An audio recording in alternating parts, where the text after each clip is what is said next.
And we begin with a mystery. What happened to EgyptAir Flight 804? The Airbus A320 en route from Paris to Cairo crashed into the Mediterranean Sea sometime after 8 Eastern Time last night between the Greek Isle of Crete and the Egyptian coast. There were 56 passengers and a crew of 10 on board, none of them American. The United States has joined the search for the plane, and the National Transportation Safety Board is assisting Egypt in the investigation.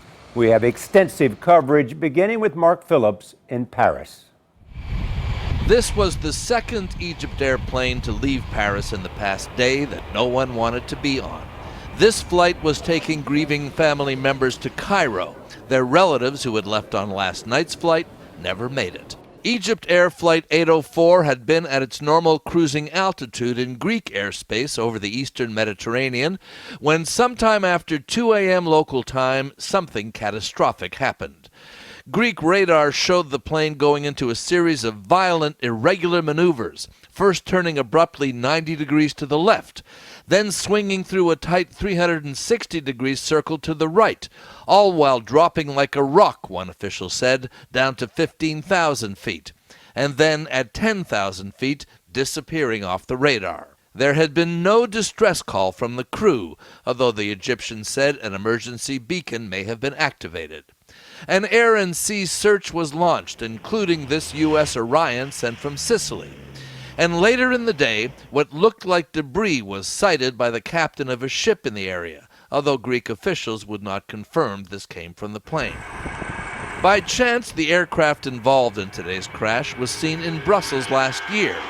But if it was destroyed by a bomb, it's not clear where that could have been put on board. In the past day, the plane had flown to Eritrea, to Tunisia, and then to Paris.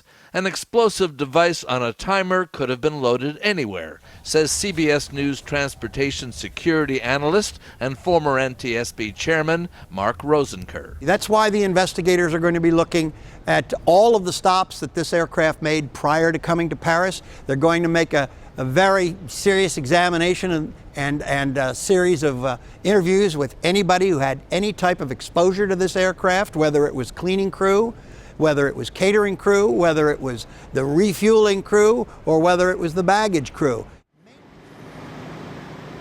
The search for wreckage, in fact, has become a bit of a mystery of its own. The Egyptians said earlier today that Greek search crews had in fact found debris from the plane, but the Greeks later said they had found nothing of the kind. In any event, the mystery of this flight will not be solved unless and until the black boxes, the data recorder and the cockpit voice recorder, are found, and they, Charlie, are presumably at the bottom of the Mediterranean Sea. Thanks, Mark.